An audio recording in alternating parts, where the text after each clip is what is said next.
Bonsoir à tous et bienvenue. Il y a quelques semaines, Mediapart publiait en fanfare une série d'articles autour du Paris Saint-Germain et de l'armée numérique, c'est-à-dire une opération de cyberharcèlement notamment, qui ciblait des personnalités, qu'elles soient du club, Antero Henrique à l'époque, Kylian Mbappé ou Adrien Rabiot, mais également des journalistes. Alors ça a fait grand bruit à l'époque et après quelques temps, j'ai obtenu la plupart de ces rapports qu'on va donc publier actuellement et qu'on va analyser, sachant qu'on rappelle que ce genre d'opération, on l'avait évoqué dans une vidéo, est malheureusement utilisé par pas mal de clubs de football pour divers objectifs. On se rappelle du Barça sous Bartomeu, de Manchester City, mais également en France où certaines opérations d'influence sont tentées par des cabinets noirs ou simplement des boîtes de communication. Pour le Paris Saint-Germain, la boîte en question, elle a travaillé de 2018 à 2020 surtout. Elle est tenue par Lotfi Ben Hadj, qui est un proche de Jamel Bourras, qui est lui-même proche de Nasser El Khelaifi. C'est comme ça qu'il y a eu la connexion. Et on le rappelle, d'autres cabinets ont travaillé également de manière plus récente.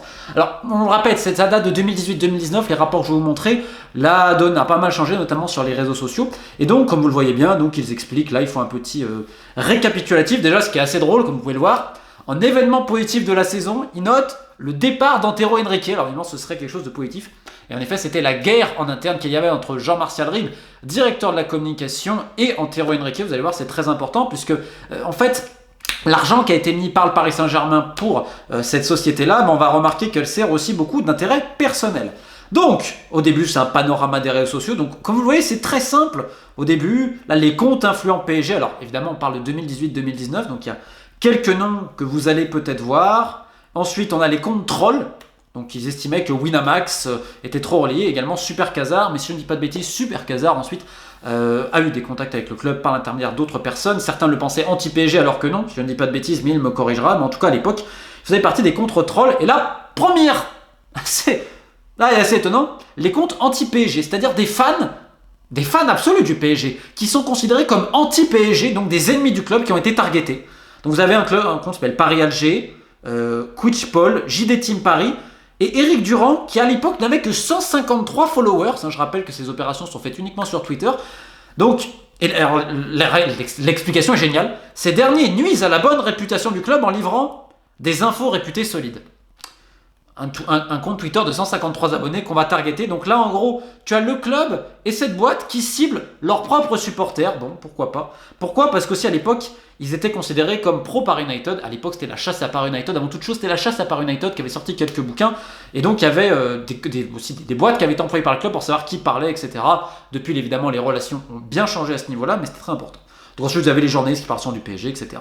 Et là, vous avez donc l'armée numérique. Alors, le terme est quand même assez drôle parce que, comme vous allez le voir, il y a beaucoup de termes guerriers. Armée numérique, infiltration, sabotage. Alors, j'ai presque l'impression qu'on est sur le terrain. Et donc là, ils expliquent un peu les comptes, comme vous pouvez le voir en bas, donc, qui font partie de cette armée numérique-là. Mais en fait, c'est des comptes qui ont très peu d'influence, qui avaient très très peu de followers et tout ça. Donc ensuite, on te montre des statistiques et tout. Et là, vous allez me dire, pour le moment, ça casse pas trois pattes à un canard. Ça ne casse pas trois pattes à un canard. Donc on descend, notre stratégie, on t'explique les hashtags et tout. Ensuite les moteurs de recherche, tout ça, tout ça. Bon, une armée influente. Alors là ils mettent plein de comptes, certains qui étaient au club, certains qui l'étaient pas. Ça veut un peu rien dire honnêtement. Et là vous avez donc les partenaires pro PSG. Donc vous avez l'ANA PSG qui à l'époque a 1400 followers.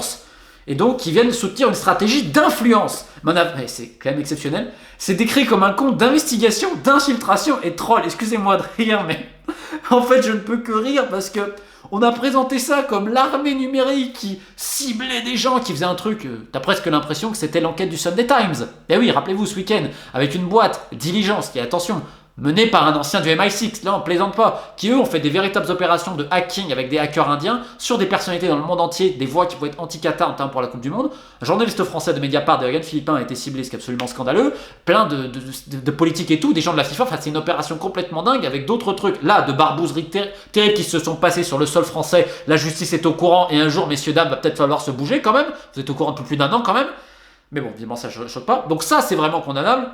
Là, honnêtement, ce qu'on est en train de voir là, on est vraiment sur du truc gentillet. Donc ensuite, les autres activités de l'armée. Donc il faut des thèmes fédérateurs, donc la rivalité vis-à-vis de l'OM, les footballeurs brésiliens, etc. Ok. Les autres activités de l'armée, et là tout de suite c'est intéressant, parce que vous voyez qu'il y a quelque chose de positif dit sur Kylian Mbappé, qui a été fait donc par cette armée, notre sauveur, notre fierté. Parce qu'on a entendu que Kylian Mbappé était ciblé. Vous allez voir le ciblage de Kylian Mbappé en question. Et là maintenant on a le compte référence Panam Squad qui m'avait contacté à l'époque, et on était persuadé avec des potes que c'était des hackers. On savait qu'il y avait un truc pas net, bon. Alors en l'occurrence c'était cette boîte qui était là, mais pareil, ça avait 9000 followers, c'était bon. Ça restait petit, quoi. Lancement du média, donc là, pareil, on va te dire, il faut que ça devienne l'information exclusive pour devenir le relais des journalistes. Enfin bref, c'est bon, l'influence digitale et tout. Et là, outil d'influence, faut-il réclamer le départ d'Antero Henrique? Alors c'est génial, il faut imaginer qu'Antero Henrique est salarié du club à l'époque, et donc tu as le club, et notamment Jean-Martial Ribes, avec Nasser El Khelaifi qui validait, qui utilise une boîte à côté pour flinguer leur propre mec à l'intérieur du club. C'est exceptionnel quand même, pour des rivalités internes, mais bon, heureusement que l'ennemi vient de l'extérieur au PSG. Et donc ensuite, les attaques de l'armée numérique. Et là, vous allez voir, c'est assez incroyable. Donc il faut neutraliser. Comme je vous dis, on est vraiment dans des termes, j'ai presque l'impression, ça c'est fou. Et évidemment, il n'y a pas que ça, ce que Mediapart avait oublié. Il y a eu beaucoup d'opérations de promotion de l'intérêt du club, de l'image. Et pendant le blocus du Qatar également, il y a eu des promotions vis-à-vis du Qatar et l'idée de critiquer l'Arabie Saoudite notamment dans des magazines gays pour dire qu'ils ne respectaient pas les droits LGBT. Pourquoi le PSG se met là-dedans, j'en sais rien. Mais bon, en fait, il y a un énorme problème de lobbying vis-à-vis du Qatar. Il y en a plein qui font, c'est n'importe quoi, enfin bref. Encore autre chose. Donc ensuite, il y a les attaques en 2018-2019, bon, comme vous pouvez le voir. Et là, les exemples de répliques de l'armée. Et là, je suis désolé, donc là, vous avez le tweet au mieux sur Mbappé. Très bien pour faire taire les rumeurs. Maintenant, bossez en silence et faites-vous discret. Pas besoin de trop de déclarations, on a besoin d'une réponse sur le terrain. Alors oui, mais bon, c'est pas non plus... Vous allez voir, c'est quand même léger, même si c'est pas... Voilà, ça vient du club, en effet, qui tense un peu Kylian Mbappé publiquement. Bon, évidemment, il y a des trucs sur Javier Tebas. Et là, par contre, ça devient beaucoup... Là, ça devient grave quand même. Parce que c'est quand même validé. Là, ville de Marseille, ville de salope. Comment un... Non mais c'est... Alors là, on est au-delà de l'amateurisme. Là, honnêtement, tu vois ça, tu te dis, mais c'est guignol. Là t'es dans la farce. Donc il y a évidemment contre Paris United, contre le Parisien également à l'époque, donc un peu contre tous les médias, etc. L'affaire vis-à-vis de Neymar aussi. Et là arrive l'autre page qui est quand même très choquante.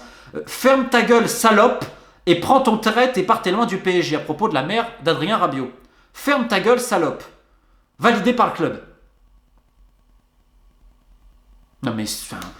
Et là vraiment, là je pense qu'on a atteint le niveau putrid qu'on critique Adrien Rabiot, sa mère, gestion de carrière, etc. Mais que le club valide avec une boîte de com, que des comptes à 1000 abonnés fassent des campagnes pour traiter les gens de salopes et la ville de Marseille de salopes, et que ça utilise l'argent du club et donc de l'émir du Qatar pour faire ça, et donc vous n'avez pas mieux usé l'argent. Ensuite la promotion de la marque PSG, mais franchement, est-ce que ça a vraiment de l'influence ça? Des comptes à peine suivis, mais tu te demandes, ils ont mis l'argent pour quoi en fait? Ils ont mis l'argent pour faire quoi? Ensuite, une veille en temps réel. Waouh, super, on arrive à suivre des comptes Twitter. Bah regardez, on sait ce que met l'équipe. Oh. Ils demandent quoi? Maintenant, numéro 4. Infiltration de communauté. On continue dans notre opération, visiblement, je sais pas, hein, opération militaire, donc. Hein, mais c'est plus les pieds nickelés quand même, là. On voit c'est là où je trouve que Mediapart en a trop fait. C'est que quand tu vois le document et comment c'est fait, j'ai plus de la peine qu'autre chose, quoi. Donc la prise de contact avec les journalistes influents, à l'époque 2018-2019, clac. Et ensuite vous avez prise de contact, donc là il montre, alors là, moi, là ce qui est marrant c'est qu'il montre quand même des messages privés, donc c'est utilisation de données personnelles, là par contre c'est un peu chaud. Là il y en a qui pourraient porter plainte pour utilisation de données personnelles. Donc il y a Yann Oran, un compte s'appelait Thiago Silva FC, alors là il y a moi également, etc. Prise de contact avec la concurrence, donc là il y a Mouspana, qui avait repris par United, et qui d'ailleurs était reçu par le club, et on lui disait quel point, voilà, c'est quand même assez exceptionnel. Dans le même temps, on lui dit un truc, dans l'autre, on fait autre chose. Et il y a d'autres fans du PSG, là, il y a prise de contact, donc avec la concurrence. Alors, il y a des fautes d'orthographe en plus. Il y avait des gens de Paris United, il y avait Abdellah Boulma. C'est assez, c'est assez énigmatique quand même. Prise de contact aussi avec les supporters, comme vous pouvez voir, là, il y a une liste. Et pareil, on remet les messages privés, c'est quand même un petit peu bizarre. Ok, donc ensuite de la collecte d'informations. Donc, entre guillemets, pour influencer certains sites internet et certains journalistes dans certaines publications, donc... voilà, donc bon, pourquoi pas. Hein. Et ensuite, il y a les actions contre Mediapart. Donc, en question, donc là, ils sont fiers d'avoir dit on a identifié l'équipe ayant participé aux investigations. Bah oui, c'était noté sur les articles. Wow! Alors là, pareil, dans le niveau d'investigation incroyable, infiltration, je demande, nous avons lu un article pour dire qui étaient les auteurs, c'est pas mal. Et les réponses à Mediapart, voilà les attaques à Mediapart. Donc, quand Mediapart dit ils en font trop, on a l'impression qu'ils ont été target dans un truc. Voilà. Tu as une caricature de quelqu'un qui pisse pour dire livreur de mensonges. Voilà, je sais pas quoi dire en fait. Alors il y a eu d'autres opérations, hein, notamment celle que j'ai dit, révélée par le Sunday Times, où un journaliste de Mediapart, Yann Philippin, a été hacké, etc., ce qui est absolument honteux. Ça, c'est très très grave. Ça, excusez-moi, je trouve que se faire passer en victime pour ça, bon, c'est pas grand-chose. Après, évidemment, là, on arrive sur le Wikipédia. Alors là, c'est très marrant. Donc là, évidemment, ils font des analyses Wikipédia et tout. Et puis là, donc en gros, il faut maintenir un contenu positif et supprimer toute tentative de vandalisme. J'adore ce qu'ils mettent entre parenthèses, le trolling, sur les pages B, et de Nasser El Khelaifi, évidemment. Donc la veille là-dessus. Il faut retourner les trolls, etc. Il faut ajouter du contenu positif. Donc en gros, ils te disent très clairement que bon, bah, ils interviennent pour les Wikipédia. Donc bah, c'est magnifique. Hein. Vous savez que maintenant, il y a une boîte qui intervient sur le Wikipédia pour intervenir, pour mettre bah, ceux qui veulent, etc. Notamment pour Nasser El Khelaifi. Donc c'est pas le Paris Saint-Germain, c'est Nasser El Khelaifi. Des exemples sur les anti-trolls, etc. Ensuite, tu as des recommandations donc, pour la saison 2019-2020, notamment dans l'influence dans les pays arabes et maghrébins. Et puis voilà, il faut encore Panam Squad, qui était un peu le navire amiral, comme il disait, de tout ça. Et voilà. Et après, je me suis procuré un autre rapport mensuel, hein, de juillet 2019. Donc voilà, c'est de la veille, en fait, c'est pas grand-chose hein, à ce niveau-là. Des actions de promotion du PSG, parce que c'est aussi ça, ils ont fait beaucoup d'actions de promotion du PSG, comme la plupart de ces cabinets font. Est-ce que ça a bien été fait et tout? C'est une vraie question. Et il fallait promotionner Jean-Martial Ribes, donc comme vous le pouvez le voir, hein, c'est pas le PSG encore qui importe, non, c'est les individus, c'est Nasser, c'est Jean-Martial Ribes et tout ça. Donc voilà, il fallait reprendre évidemment son interview, etc. C'est sûr qu'on n'allait pas trop récupérer l'interview de Jean-Claude Blanc, parce que lui par contre, il faut surtout pas trop en parler, parce qu'il faisait de l'ombre à Nasser El Khelaifi. Je ne peux rien dire. Ensuite, donc les actions sur RMC. Donc là, il y a eu une action qui parle de l'interview, etc. On a publié une talk, je sais pas quoi. Et donc RMC aurait corrigé derrière et tout ça. Le média a changé son titre suite à notre intervention. Donc là, ça veut quand même dire que cette boîte a fait changer RMC de titre. Bon. Ensuite, il y a eu l'affaire de Neymar, donc les trucs de troll et tout. L'affaire Maxwell, le PSG dément. Ça, c'est extrêmement dément formellement un départ de Maxwell qui finalement est parti juste après. Bon, bref. Et donc là, il y a une veille sur moi aussi, j'apprends à l'époque. Donc, bah, pourquoi pas hein. Donc, ils expliquent. Et là, c'est assez marrant, donc je suis traité comme... Je parle régulièrement du club et j'attaque les dirigeants. Ils semblent bien connaître le club de l'intérieur et son organigramme, donc c'est assez marrant. Et ils étaient même intéressés par Tougoul qui venait de se lancer. Donc comme vous pouvez le voir, honnêtement, ça casse pas trois pattes un canard. Loin de là. C'est même parfois assez pitoyable, assez minable. Ça a eu des petits effets, faut pas dire. Mais en fait, la véritable information de tout cela, c'est qu'il y a eu d'autres cabinets qui ont travaillé. Et pour des opérations bien plus grandes, notamment ces dernières années, principalement en Espagne. Et ce qui est sorti dans le Sunday Times est infiniment plus grave et plus important. Là, je pense que c'est important de publier les documents parce qu'il y a plein de clubs qui font appel à ce genre de cabinet. Il y en a qui vont tailler le cabinet. Ils agissent aussi selon le client, les donneurs d'ordre, Jean-Martial Ribes et Nasser El Khelaifi. Est-ce que vraiment ça valait de mettre autant d'argent, parce qu'on parle quand même de gros contrats, hein, pour ça? Et en fait, il y a un côté un peu lamentable. Tu vas cibler tes propres fans parce qu'ils vont pas glorifier X ou Y, des comptes à 150 abonnés pour faire du troll et insulter les gens de salopes. Enfin, c'est bidon, quoi.